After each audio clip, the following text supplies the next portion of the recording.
So good morning guys, और आपके क्रिक exam channel में आप सभी का स्वागत है। तो आज के इस वीडियो में 15 अप्रैल की इंपॉर्टेंट करंट अफेयर्स को हम लोग कवर करेंगे। तो हमारा पहला प्रश्न क्या है, हाल ही में आईसीसी ने किसी मार्च महीने के लिए ICC men's player of the month चुना है? तो आंसर होगा भुवनेश्वर कुमार को। आपको याद होगा इस साल आईसीसी ने एक नया अवार्ड शुरू किया था, ICC player of the month.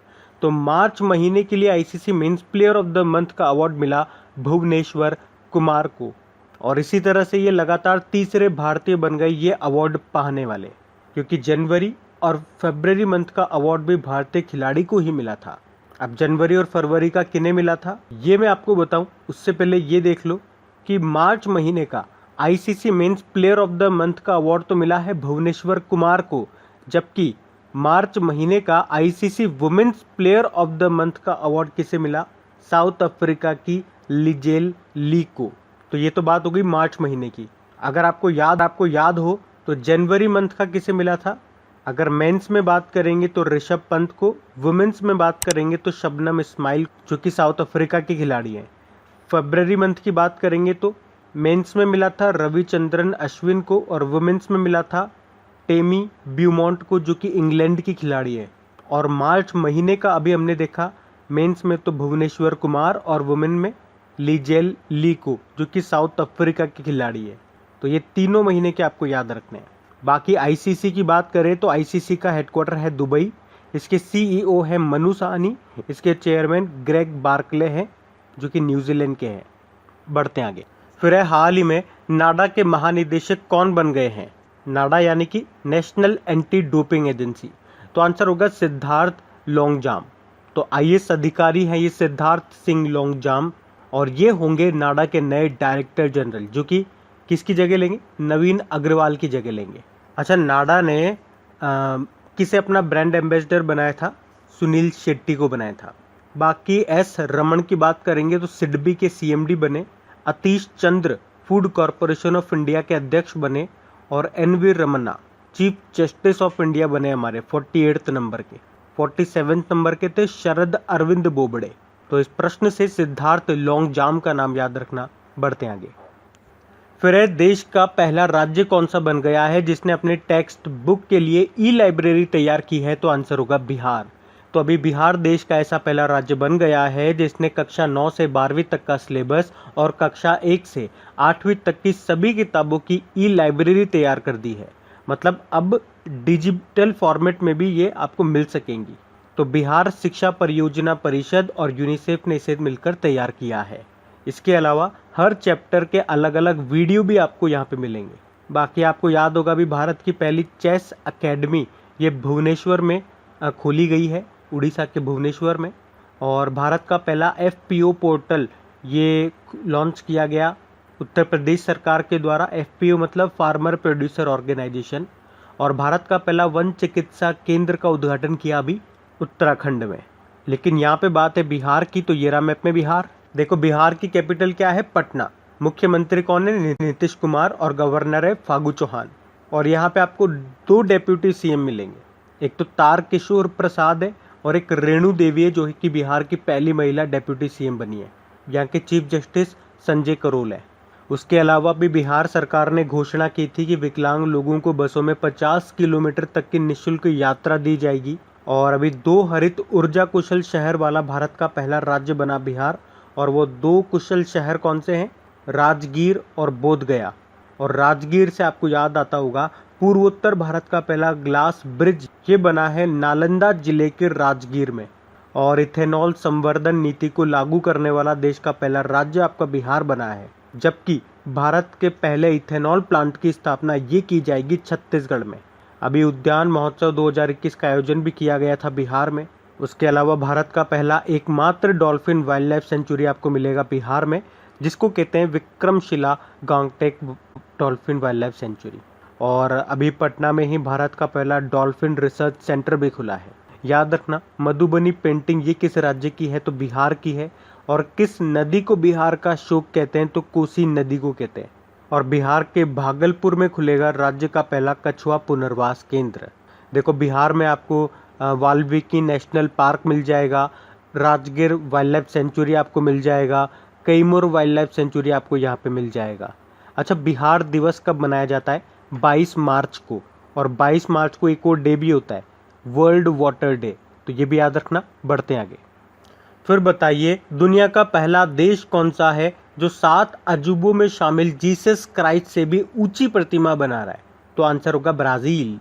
देखो जो ये ब्राज़ील है, ये जीसस क्राइस्ट की 43 मीटर यानी कि 141 फुट की ऊंची प्रतिमा बना रहा है, जो कि रियो डी जेनेरियो में स्थित 30 मीटर ऊंची 7 अजूबों में शामिल क्राइस्ट द रेडिमर स्टेचू से भी ऊंची है। वैसे मैं आपको बता दूं कि मैक्सिको में आपको मिलेगी 249 फुट की मूर्ति और पोलैंड में आपको मिलेगी 172 फुट की स्मारक। तो इन दोनों के बाद जीसस क्राइस्ट की दुनिया की तीसरी सबसे ऊंची प्रतिमा होगी ये, जिसकी ऊंचाई कितनी है? 43 मीटर यानी कि 141 फुट, जो बना रहा है ब्राज़ील। और ब्राज़ील में आपको पता है पहले से ऑलरेडी जीसस क्राइस्ट की एक मूर्ति है जो कि 7 वंडर्स 7 अजूबों में शामिल है। कौन सी? क्राइस्ट द रेडिमर स्टैचू, जो कि ब्राज़ील के रियो डी जेनेरियो में स्थित है, और उससे भी ऊंची होगी ये ब्राज़ील जो अभी नई मूर्ति बना रहा है, जिसकी ऊंचाई है 141 फुट। ये आपको याद रखना है, और ये दुनिया की जीसस क्राइस्ट की तीसरी सबसे ऊंची मूर्ति होगी। अब बात ब्राज़ील की है, तो ये रहा मैप में ब्राज़ील। ब्राज़ील साउथ अमेरिका का सबसे बड़ा देश है। तो इसकी कैपिटल क्या है? ब्राज़ीलिया। करेंसी है ब्राज़ीलियन रियल, और इसके प्रेसिडेंट हैं जेयर बोल्सनारो। तो ये साउथ अमेरिका का सबसे बड़ा देश तो है ही सही, साथ ही साउथ अमेरिका में सबसे ज़्यादा आबादी वाला देश भी है ब्राज़ील। और ये प्रश्न एक बार आपके यूपी पुलिस कांस्टेबल में पूछा गया था कि साउथ अमेरिका में सबसे ज़्यादा आबादी वाला देश कौन सा है, तो ब्राज़ील आंसर होगा। और मैं आपको बता दूं कि ब्राज़ील विश्व में एकमात्र ऐसा देश है जिसमें से 2 रेखाएं निकलती है। कौन कौन सी? भूमध्य रेखा यानी कि इक्वेटर, और मकर रेखा यानी कि ट्रॉपिक ऑफ कैप्रिकॉर्न। और ब्राज़ील से एक और पॉइंट याद रखो, ब्राज़ील का अभी एक अर्थ ऑब्जर्वेटरी सैटेलाइट है जिसका नाम है अमेजोनिया 1, उसको लॉन्च किया था इसरो ने, तभी ब्राज़ील न्यूज़ में था, तो ये याद रखना। बढ़ते हैं आगे। फिर है प्रधानमंत्री ग्राम सड़क योजना को सफलतापूर्वक लागू करने के लिए किस जिले ने राष्ट्रीय स्तर पर शीर्ष स्थान हासिल किया? तो आंसर होगा उधमपुर। तो जम्मू कश्मीर के उधमपुर ने 2020-21 के दौरान प्रधानमंत्री ग्राम सड़क योजना को सफलतापूर्वक लागू करने के लिए राष्ट्रीय स्तर पर शीर्ष स्थान हासिल किया है। एक्चुअली 2020-21 में उधमपुर जिले ने 560.49 किलोमीटर सड़क बनाने के लिए शीर्ष स्थान प्राप्त किया। तो यह आप ध्यान रखना। बढ़ते आगे। फिर अगला प्रश्न है, हाल ही में किस अंतरिक्ष एजेंसी ने आर्टेमिस मिशन के तहत पहली बार एक अश्वेत पुरुष को भेजने की घोषणा की है? तो आंसर होगा नासा। तो अभी अमेरिका की जो स्पेस एजेंसी है नासा, उसने अपने आर्टेमिस मिशन के तहत पहली बार एक अश्वेत पुरुष को भेजने की घोषणा की है। अच्छा, आर्टेमिस मिशन क्या है? आर्टेमिस मिशन की बात करें तो ये नासा का एक चंद्र मिशन है, मून मिशन है, जिसे 2024 में लॉन्च किया जाएगा। और देखो इसी तरह से आपको याद भी होगा, कुछ समय पहले हमने पढ़ा था कि नासा जो है इस आर्टेमिस मिशन के तहत पहली बार किसी महिला को चांद पर भेजेगा। तो अब क्लियर हो गया, एक तो महिला जाएगी और एक अश्वेत पुरुष जाएंगे, तो ये दोनों चांद पर जाएंगे इस मिशन के तहत। अश्वेत पुरुष मतलब क्या हो गया? अश्वेत किसे कहते हैं? जो अंग्रेज नहीं है। अच्छा, अमेरिका के पहले अश्वेत रक्षा मंत्री अभी बने थे, क्या नाम है उनका बताओ? Lloyd Austin. अब बात नासा की है तो इसके बारे में जान लो। नासा मतलब हो गया national aeronautics and space administration, जिसकी स्थापना हुई थी 1958 में। हेडक्वार्टर वॉशिंगटन डीसी है और अध्यक्ष जिम ब्रिडस्टीन है। और नासा के परसेवेरेंस रोवर ने मंगल ग्रह पर ऑडियो रिकॉर्ड किया था पहली बार। उसके अलावा नासा की कार्यकारी प्रमुख अभी कौन बनी है? भाव्या लाल बनी है। और नासा ने अभी अपने अंतरिक्ष मिशन स्पेस एक्स क्रू 3 का कमांडर चुना था राजा चारी को, जो कि भारतीय अमेरिकी हैं। और नासा ने अभी कुछ समय पहले ग्लोबल सी लेवल की निगरानी के लिए सेंटिनल-6 नाम से एक सैटेलाइट भी लॉन्च किया था। उसके अलावा चंद्रमा पर 4G नेटवर्क तैनात करने के लिए नासा ने नोकिया को चुना था। नोकिया ये फिनलैंड की कंपनी है। बढ़ते आगे। फिर बताइए, रायसीना डायलॉग ये किस देश के द्वारा आयोजित एक प्रमुख वैश्विक सम्मेलन है? तो आंसर होगा भारत। तो रायसीना डायलॉग ये भारत का प्रमुख वैश्विक सम्मेलन है और ये ऑब्जर्वर रिसर्च फाउंडेशन के साथ विदेश मंत्रालय के द्वारा आयोजित सबसे बड़ा विदेश नीति सम्मेलन है। और इस संवाद का अभी 6वां संस्करण अभी 13 अप्रैल को शुरू हुआ, जो कि वर्चुअली आयोजित किया जा रहा है और ये अभी 16 अप्रैल तक चलेगा। और प्रधानमंत्री नरेंद्र मोदी ने वर्चुअली इस सम्मेलन का उद्घाटन भी किया था। और इसकी थीम क्या है? Hashtag viral world, outbreak, outliers and out of control. बढ़ते आगे। फिर बताइए, बाफ्ता अवार्ड्स 2021 में बेस्ट फिल्म का अवार्ड किस फिल्म को दिया गया? तो आंसर होगा नोमैडलैंड। तो 2021 में बाफ्ता अवार्ड्स का 74वां संस्करण था। अच्छा, बाफ्ता मतलब क्या हो गया? British academy of film and television arts. और इसके अध्यक्ष कौन है? कृष्णेंदु मजूमदार हैं चेयरपर्सन। तो इसमें बेस्ट फिल्म रही नोमैडलैंड, बेस्ट एक्टर रहे Anthony Hopkins the father movie के लिए, बेस्ट एक्ट्रेस रही फ्रांसिस मैकडॉर्मेंट नोमैडलैंड मूवी के लिए, और बेस्ट डायरेक्टर रहे चिलोए झाओ नोमैडलैंड मूवी के लिए। और आउटस्टैंडिंग ब्रिटिश फिल्म का अवार्ड मिला मिसिंग यंग वुमेन को। अच्छा, नोमैडलैंड से आपको याद आता होगा, अभी मार्च के महीने में जो गोल्डन ग्लोब अवार्ड्स 2021 हम लोगों ने पढ़े थे, जो कि उसका 78वां संस्करण था, उसमें भी बेस्ट फिल्म का अवार्ड मिला था नोमैडलैंड को। बेस्ट डायरेक्टर का अवार्ड मिला था चिलोए झाओ को। नोमैडलैंड मूवी के डायरेक्टर हैं, तो वहाँ पर भी आपने नोमैडलैंड के बारे में पढ़ा था, तो वो भी आप ध्यान रखना। और अगर मैं आपको पूछूं 2020 में ऑस्कर की बात कर रहे हैं, बेस्ट फिल्म का अवार्ड किसको मिला था? तो आंसर होगा पैरासाइट को। बढ़ते आगे। फिर है भाई, हाल ही में हमारे स्वास्थ्य मंत्री जी ने पोषण आहार पर बल देने के लिए कौन सा आंदोलन लॉन्च किया? तो आंसर होगा आहार क्रांति। तो केंद्रीय स्वास्थ्य मंत्री जो हैं हर्षवर्धन जी, उन्होंने आहार क्रांति मिशन को अभी लॉन्च किया, जिसका उद्देश्य क्या है? पोषक तत्वों से संतुलित आहार की आवश्यकता पर जोर देना। और इस मिशन का आदर्श वाक्य है गुड डाइट गुड कॉग्निशन। और ये कार्यक्रम शिक्षकों को प्रशिक्षित करेगा, जो बदले में छात्रों और उनके परिवारों को जागरूक बनाएगा। तो ये आप ध्यान रखना। बढ़ते हैं आगे।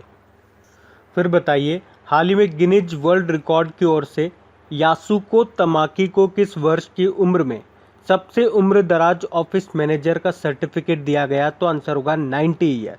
तो अभी गिनीज वर्ल्ड रिकॉर्ड की ओर से यासुको तमाकी को सबसे उम्र दराज ऑफिस मैनेजर का सर्टिफिकेट दिया गया है। और ये कितनी उम्र की है? 90 ईयर की है ये यासुको तमाकी। बढ़ते आगे।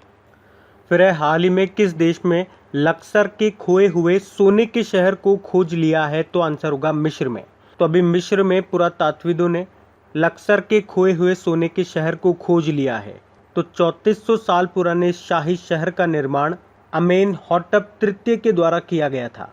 और मिस्र के जो पुरातात्विद हैं, जिनका नाम है बेट्सी ब्रायन, उन्होंने इस खोज को तूतन खामुन की कब्र के बाद दूसरी सबसे महत्वपूर्ण खोज कहा है। अब बात मिस्र यानी कि इजिप्ट की है, तो ये रहा मैप में मिस्र, कैपिटल इसकी कायरो है, करेंसी इजिप्टियन पाउंड है, और इसके प्रेसिडेंट है अब्देल फतेह अल सीसी। बढ़ते आगे। फिर बताइए, 22वें लॉरियस वर्ल्ड स्पोर्ट्स अवार्ड 2021 की मेजबानी कौन सा देश करेगा? तो आंसर होगा स्पेन। तो स्पेन का सविल शहर ये कोविड-19 महामारी के कारण एक वर्चुअल समारोह में 22वें लॉरियस वर्ल्ड स्पोर्ट्स अवार्ड्स को होस्ट करेगा। आखिरी बार ये 2007 में बार्सिलोना में आयोजित किए गए थे। अब बात स्पेन की है, तो ये रहा मैप में स्पेन, कैपिटल इसकी मैड्रिड है। और मैड्रिड से आपको याद आता होगा, वर्ल्ड टूरिज्म ऑर्गेनाइजेशन का हेडक्वार्टर आपको मिलेगा मैड्रिड में ही। करेंसी इसकी यूरो है और प्रधानमंत्री हैं पेड्रो संचेज। तो अब बात करेंगे कल के वीडियो में पूछे गए प्रश्न के उत्तर की। तो कल के वीडियो में आपसे पूछा था, हाल ही में पंजाब ने किसे राज्य का कोविड वैक्सीनेशन एम्बेसडर बनाया? तो आंसर होगा सोनू सूद को। आप सभी ने प्रश्न का बिल्कुल सही उत्तर दिया है। और गाइज, अगर सेशन अच्छा लगा हो इसे लाइक ज़रूर करना और अपने दोस्तों के साथ में इसको शेयर ज़रूर करना। और वैसे भी आप तो आपकी इन करंट अफेयर्स का रिवीजन करवाने के लिए मैं इसका ऑडियो भी तैयार कर रहा हूँ, तो दिन में 4 से 5 मिनट निकाल करके वो आप ऑडियो सुन लीजिए, ताकि आपका इन करंट अफेयर्स का फिर से रिवीजन हो जाए। क्योंकि आपको पता है चीजों को पढ़ना इंपॉर्टेंट है, लेकिन समय समय पर उनका रिवीजन करना बहुत ज्यादा जरूरी है। रिवीजन नहीं करोगे तो वो सारी चीजें आप भूल जाओगे। तो आप ही के लिए मैं इसका रिवीजन ऑडियो तैयार कर रहा हूँ। तो उस ऑडियो का लिंक मैंने नीचे डिस्क्रिप्शन में दे दिया है, वहां जाकर के आप मुझे फॉलो कर लीजिए। और फॉलो करने के बाद में पास में जो बेल आइकन आएगा आप उसे जरूर दबा लेना, ताकि जब भी मैं ऑडियो अपलोड करूं उसका नोटिफिकेशन आपको मिल सके। और एप्लीकेशन अगर अभी तक आपने डाउनलोड नहीं किए तो उसका लिंक भी आपको नीचे मिल जाएगा। वहीं पे आपको क्विज, वीडियो, पीडीएफ सब मिल जाएंगे। तो इस प्रश्न का उत्तर आता है तो कमेंट बॉक्स में जरूर टाइप करिए। चलिए अब मिलते हैं करंट अफेयर्स के रिवीजन वीडियो में। Thank you guys.